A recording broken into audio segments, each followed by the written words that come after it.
欢迎收看《百工意见》，我是张金义。那这次呢，我因为采访民主党大会来到了芝加哥。那在芝加哥呢，我要为大家独家专访到国际政治学大师，也是多次精准预测国际大事件，甚至是看清国际政治本质的芝加哥大学教授米尔斯海默。Thank you very much, Professor Schmidt.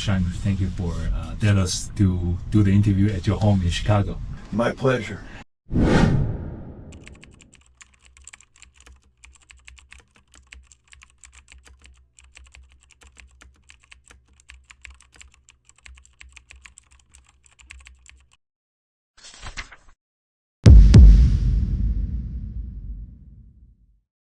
So we used to have two of the most senior presidential candidates in the U.S.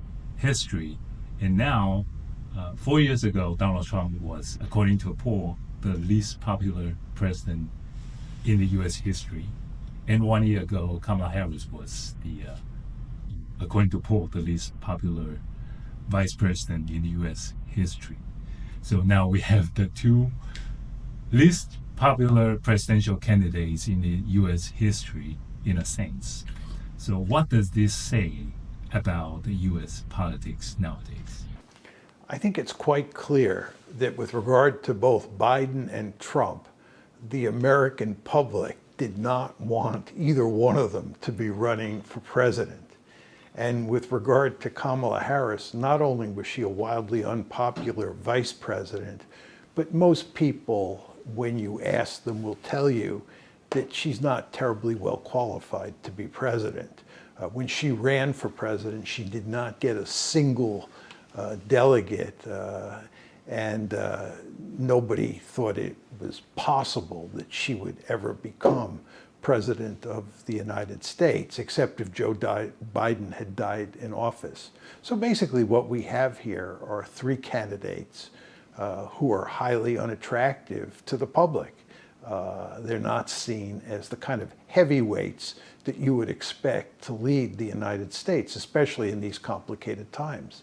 I think all of this tells you that the American political system is broken, that there's a fundamental problem here, that any system that produces candidates like Joe Biden, Donald Trump, and Kamala Harris is in serious trouble.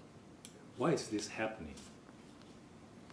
It's very hard to say. The fact is that there's a great deal of dissatisfaction in this country, and that dissatisfaction has manifested itself in the rise of Donald Trump and also the rise of Bernie Sanders. You want to remember that in 2016, Bernie Sanders would have defeated Hillary Clinton in the Democratic primaries if the Democratic Party had allowed the process to play itself out. The senior Democratic leaders intervened and made sure that Hillary beat Bernie Sanders. And basically the same thing happened again in 2020. Sanders was on his way to defeating Biden, and the elders in the Democratic Party intervened to make sure that Sanders didn't win. So what I'm saying here is the fact that Trump was the presidential candidate for the Republicans in 2016, 2020, and 2024, despite the fact that there was a huge amount of opposition to him inside the Republican Party, tells you that there is great dissatisfaction in the land. And there's also lots of reason to think that Bernie Sanders' excellent showing in both 2016 and 2020 tells you that there's deep-seated dissatisfaction in the land. So what's happened here is that the American political system is not working well for lots of people in the body politic, and therefore people like Bernie Sanders and Donald Trump are doing very well. But nevertheless, the system is kind of rigged. So instead of Sanders winning in 2016 or 2020, you got Joe Biden. And Biden is was seen as a stopgap measure, but he decided instead of just being president for 4 years, he wanted to be president for 8 years. And that was not possible because it's quite clear that his mental faculties have deteriorated to the point where he's not capable of being president for another 4 years. It's not clear he's going to be able to make it all the way to the end of his first term in January 2025. But nevertheless, he was protected by his inner circle. And if it hadn't been for that catastrophic debate, he may be running for president right now, and he might have even been elected in November. And again, this tells you that there's something wrong. But the issue is that we know there are apparently better candidates among this 300 million population than the three. So can this system produce better or best candidates in the future? Who knows? For it to produce better candidates, the system has to be fixed. And the people who are getting elected, the people who come into power, have no incentive to fix the system because the system has put them in power. So it's not clear whether the American political system, which many people believe, me included, is broken, can be fixed in the foreseeable future. Most people argue that if you have a broken system, the only thing that leads to it being fixed is a major crisis, a depression, a war, or what have you. But hopefully we won't have a depression or a war. But if we don't have one of those things, then the system is not likely to be fixed.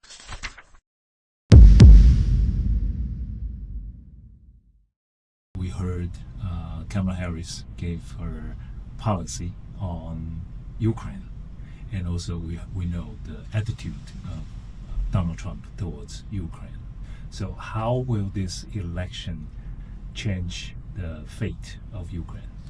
Well, I think if you listen to Kamala Harris's speech at the Democratic National Convention, it's clear that from her perspective, nothing is going to change on Ukraine, that she is going to maintain the status quo. She's going to do towards Ukraine what Joe Biden has done in his 4 years in the White House.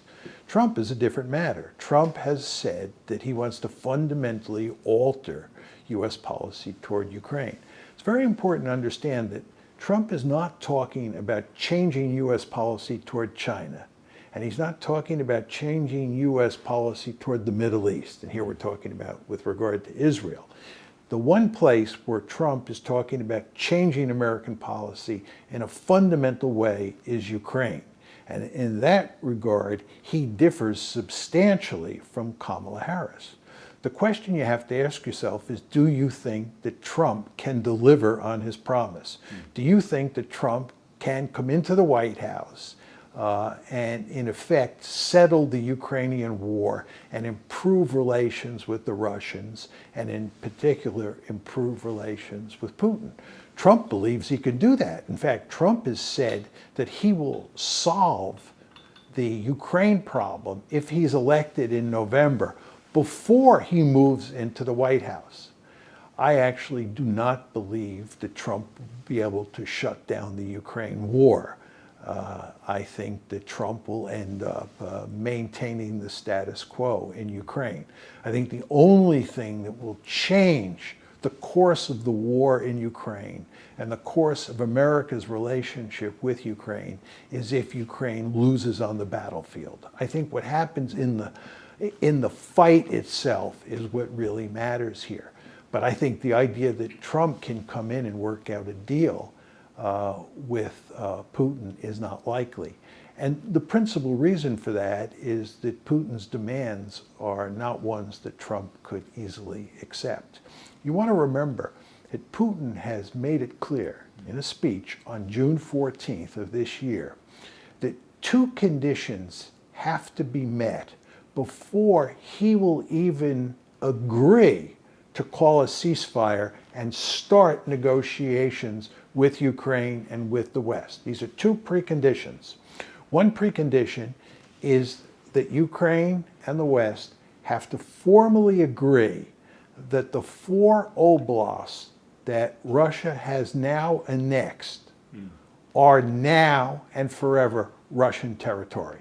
And of course, the same applies to Crimea.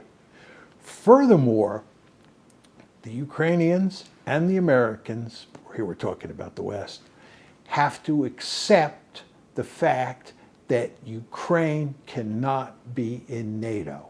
They have to declare that Ukraine will be a neutral state. These are the two preconditions that Trump has to agree to before Putin even agrees to negotiate.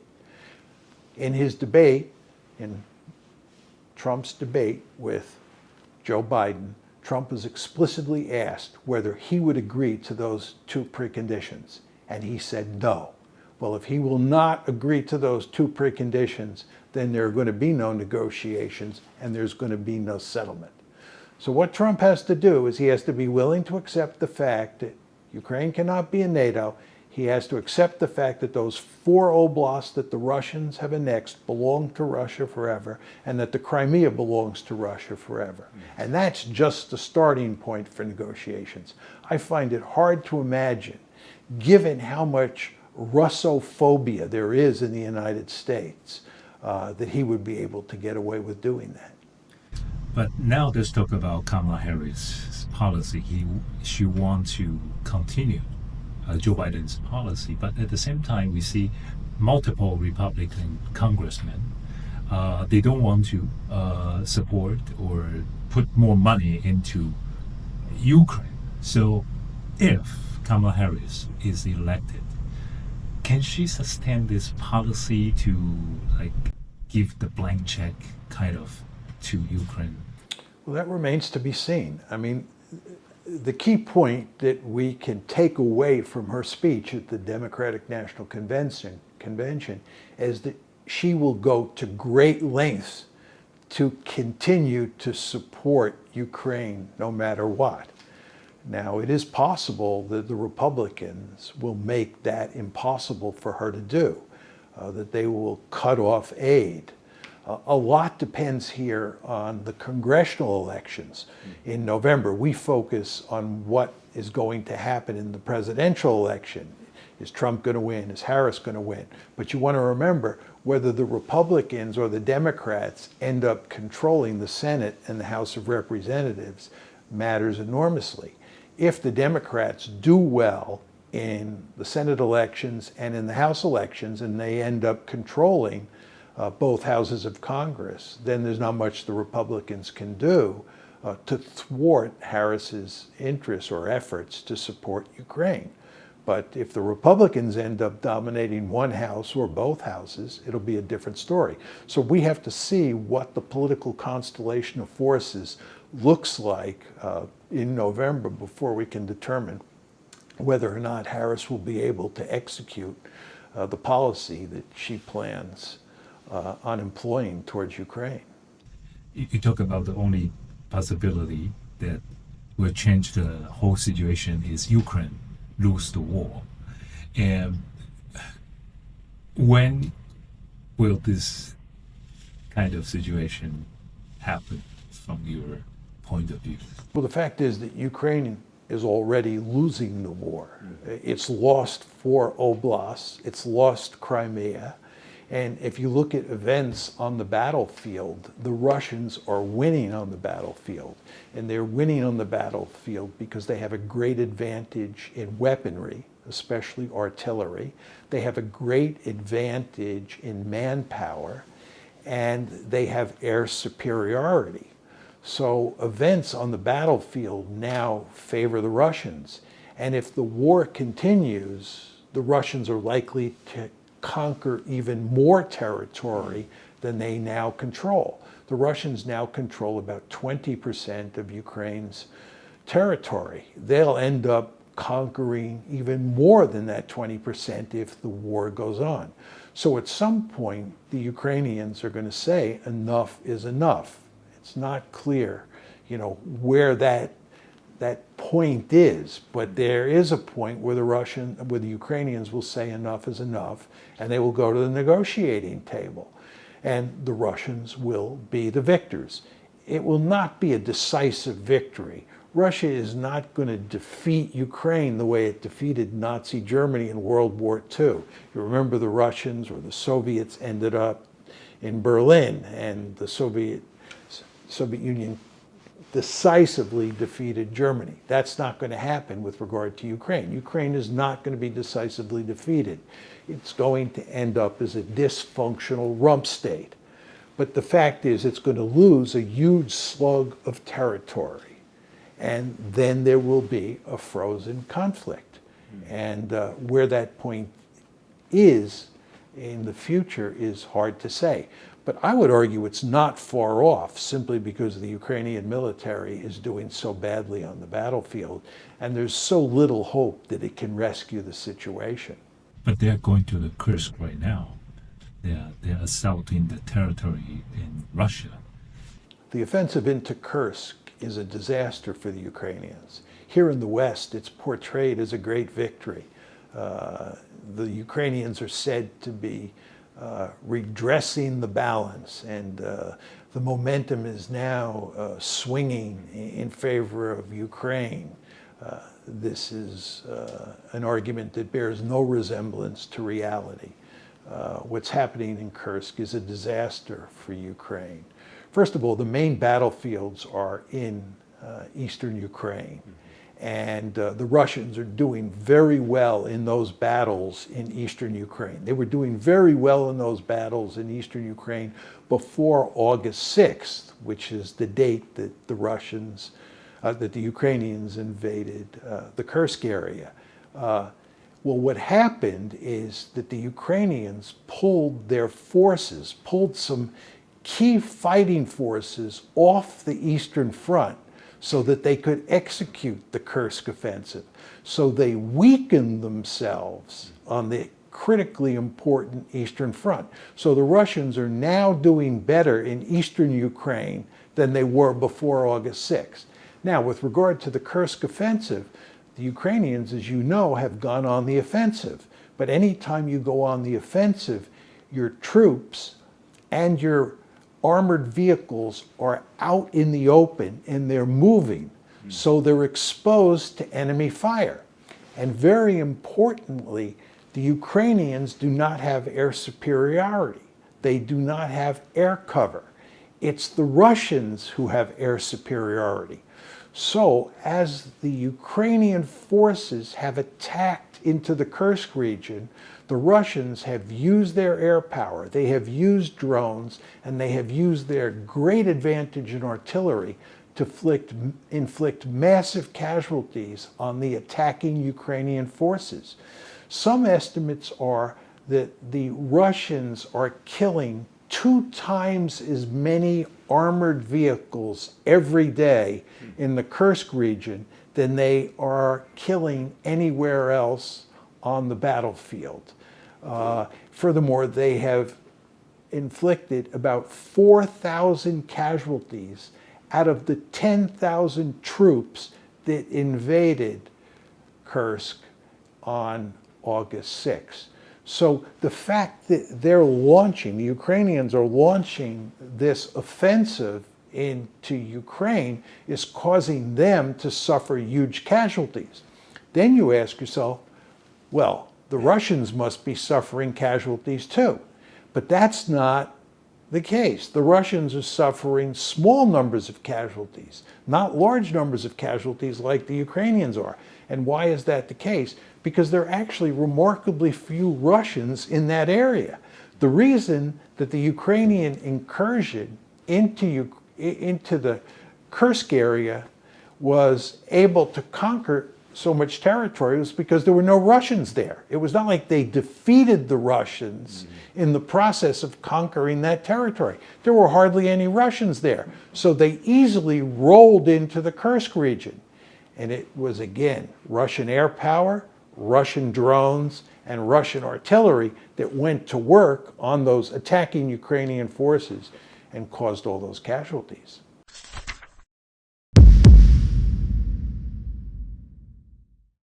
Let's turn to Gaza. How can this upcoming election change the situation, the disastrous, tragic situation in Gaza? The upcoming election will have no effect on the war in Gaza. The United States will support Israel unconditionally whether Kamala Harris is in the White House, Joe Biden is in the White House, or Donald Trump is in the White House.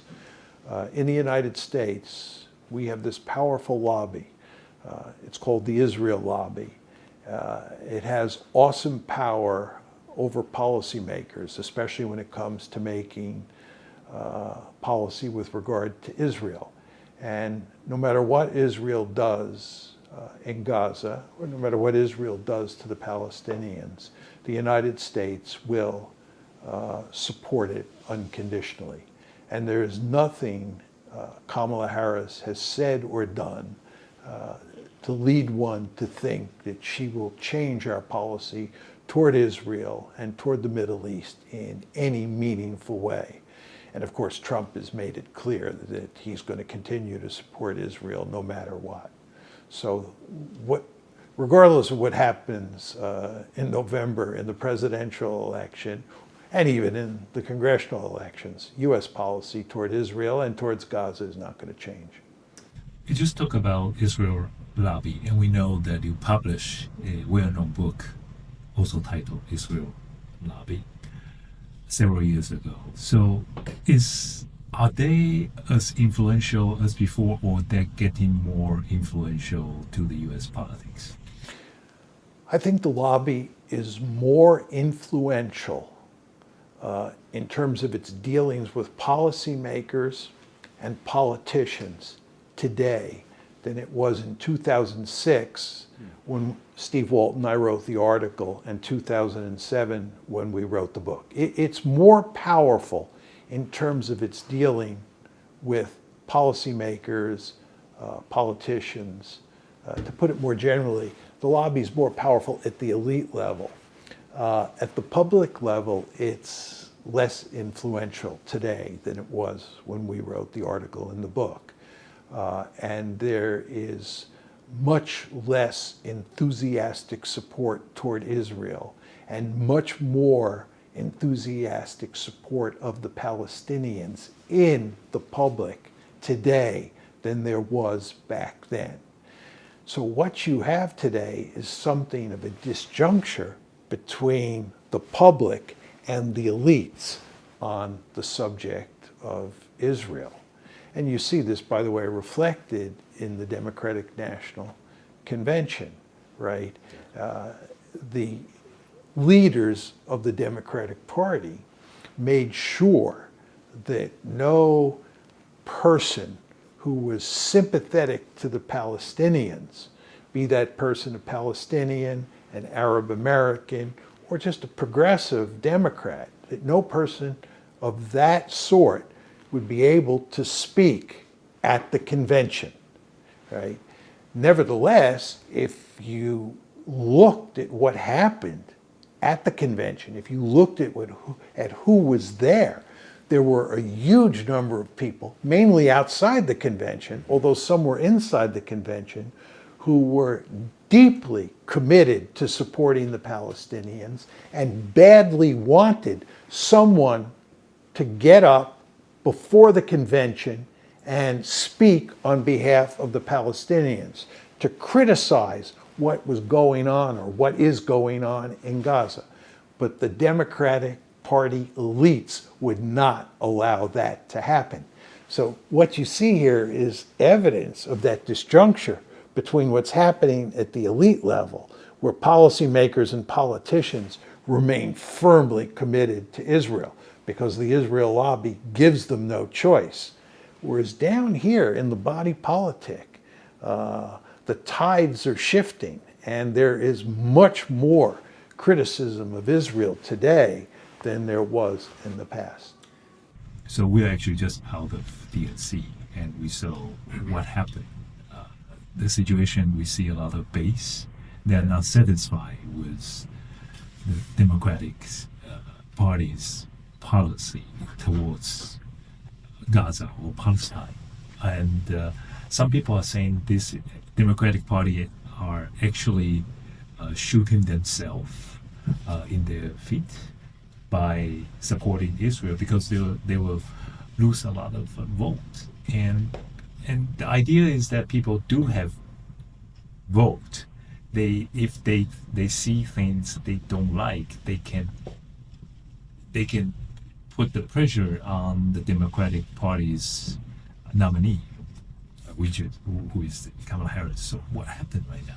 2 points. One is people do have the right to vote, but the question is, do they have a meaningful choice here between Donald Trump and Kamala Harris when it comes to Israel and the genocide in Gaza? And the answer is they have no meaningful choice, because there's no difference between Donald Trump and Kamala Harris on how the United States should deal with Israel. There's just no meaningful difference. So your vote really doesn't matter. My second point has to do with what you say about the Democratic Party. There is no question that the Democratic Party has a real problem. It has a large progressive wing that's filled with people who are super critical of Israel, who are well aware that a genocide is taking place and want a fundamental change at the top in the Democratic Party. At the same time, there are a large number of American Jews who are deeply committed to the Democratic Party, who want the Democrats to continue to support Israel unconditionally.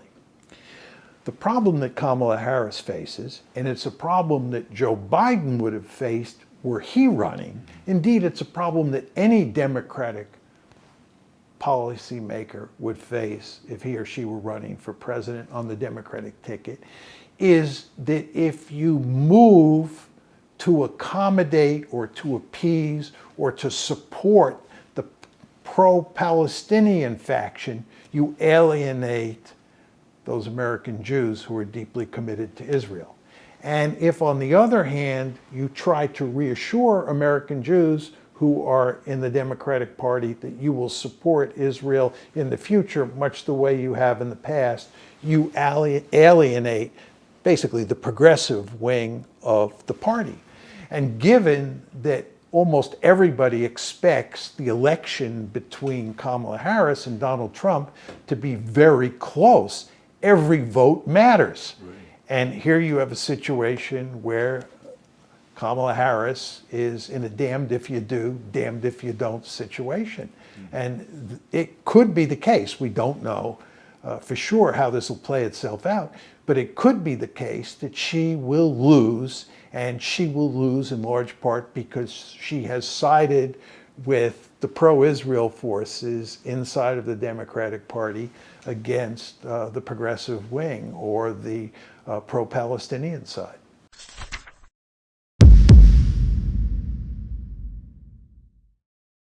When we talk about, you say, Israel lobby is getting more influential right now. In the case of war in Gaza, how do they influence the U.S. politics this time? Why almost every politicians in the United States are just follow what they want? Well, virtually every politician on Capitol Hill knows full well that the lobby will monitor carefully what their position is on Israel. And if they support Israel no matter what, they give Israel unequivocal support, and they need campaign contributions, the lobby will make sure that campaign contributions are funneled to them.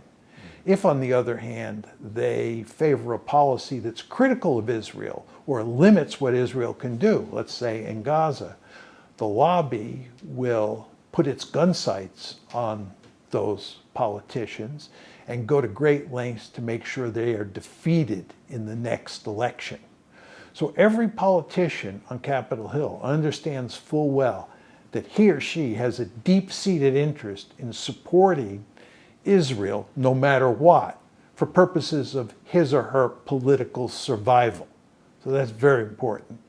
And then when you have individuals who run for president, those candidates, whether it's Kamala Harris, Donald Trump, Joe Biden, they all understand full well that in the campaign, they have to say unequivocally that they support Israel, that they have a profound commitment to the Jewish state.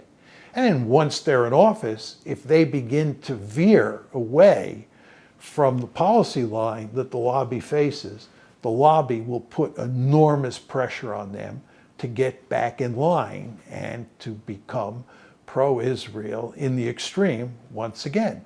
And the lobby has a very sophisticated playbook. This is a truly impressive operation.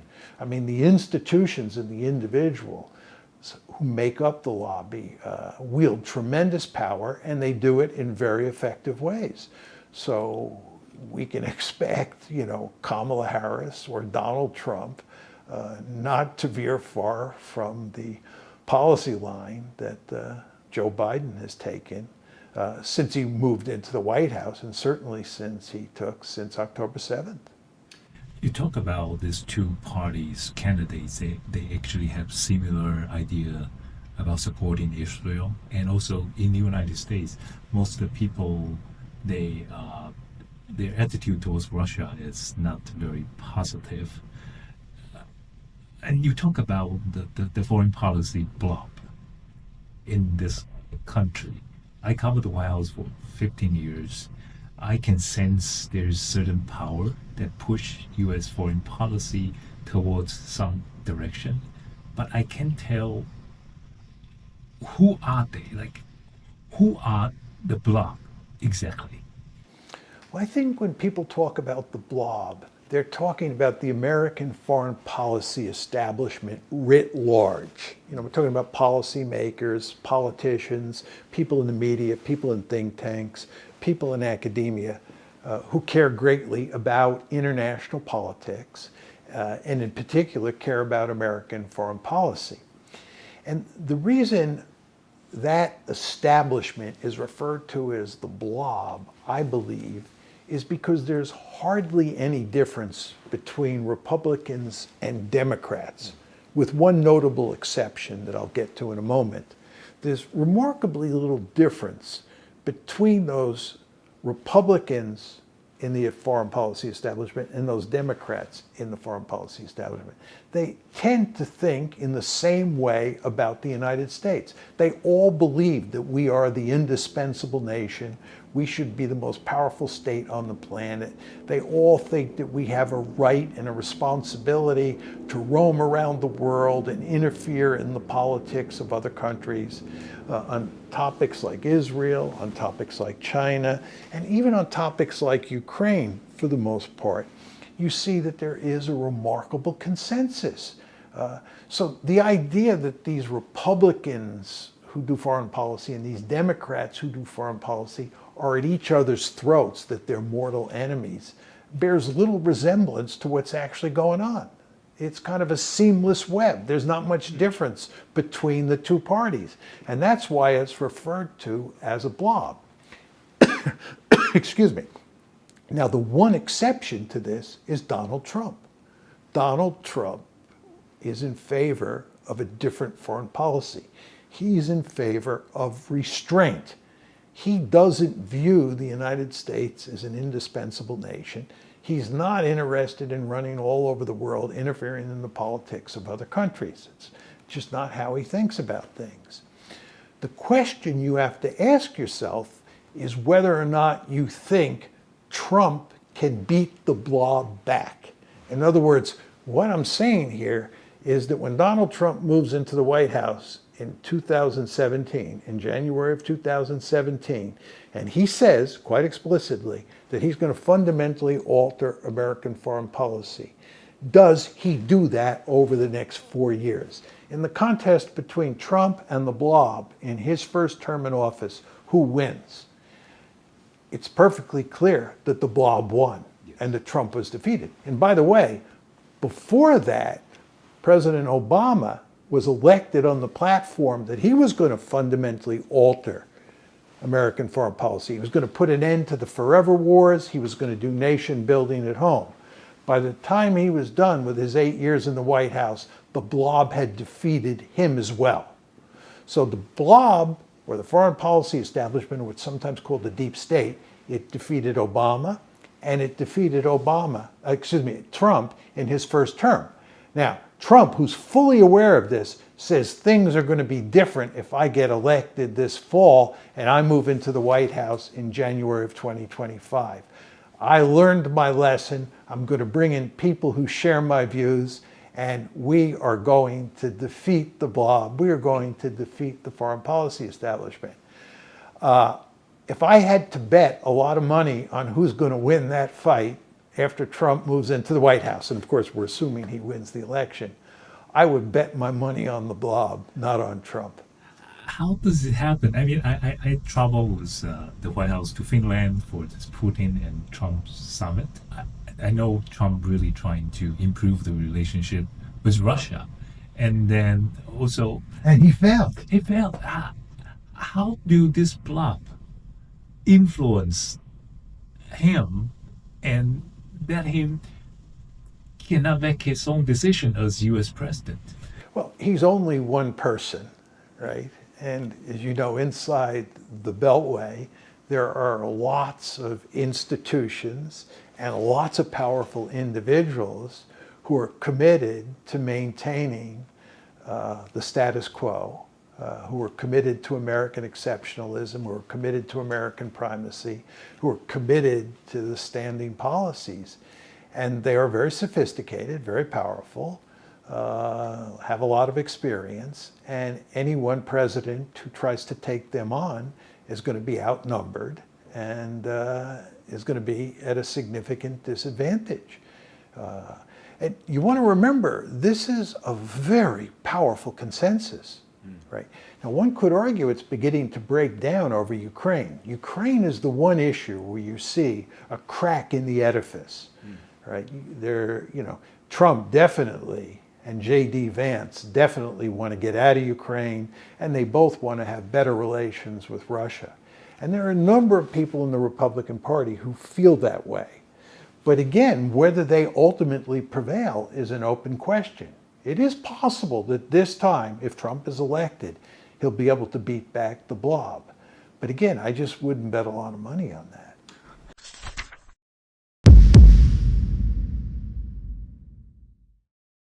Also, I'm curious. I covered Joe Biden while he was vice president, and he welcomed China's rise. And also, during his campaign in 2019, he said China is not going to eat Americans' lunch. But while he entered the White House, he totally changes policy to align with the blob's policy on China. How does this happen? Well, I have a very simple explanation here. Joe Biden, as you know, when he was the head of the Senate Foreign Relations Committee and when he was the vice president under Barack Obama, was deeply committed to engagement with China. He wanted to have cooperative relations with China, and he was not interested in pivoting to Asia and containing China. Trump becomes president in 2017. He abandons engagement, and it is Trump who initiates a policy of containment towards China. Now, 4 years later, Trump is defeated by Biden, and that means that Biden, who had been an arch proponent of engagement and an opponent of containment, now has an opportunity, when he moves back in the White House, to go back to engagement and to jettison Trump's policy of containment. He does not do that. As you said, he does exactly the opposite. He doubles down on containment. I think you could make a good argument that Biden was tougher on China than Trump was in his 4 years. So the question you have to ask yourself is, why is that the case? Why didn't Biden go back to engagement? Why did he continue this policy of containment that Trump had initiated?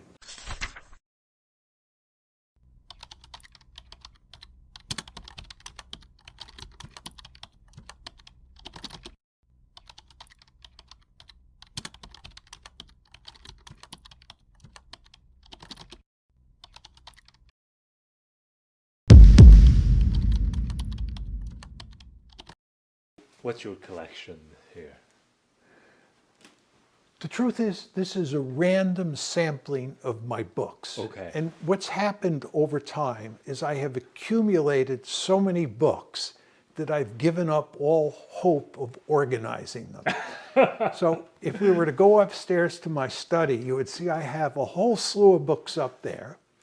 And if we were to go down to my office at the university, I have even more books down there.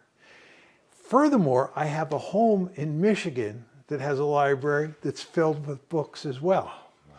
I have so many books, and they're so unorganized, and this, of course, describes this array of books. They're so unorganized that sometimes I can't find a book that I know I have, and therefore I have to order a new copy from Amazon.com, even though I know that somewhere, either here or upstairs or at my office or in Michigan, the book can be found. But I can't find it. At least you're helping the economy. I'm helping the economy, that's right.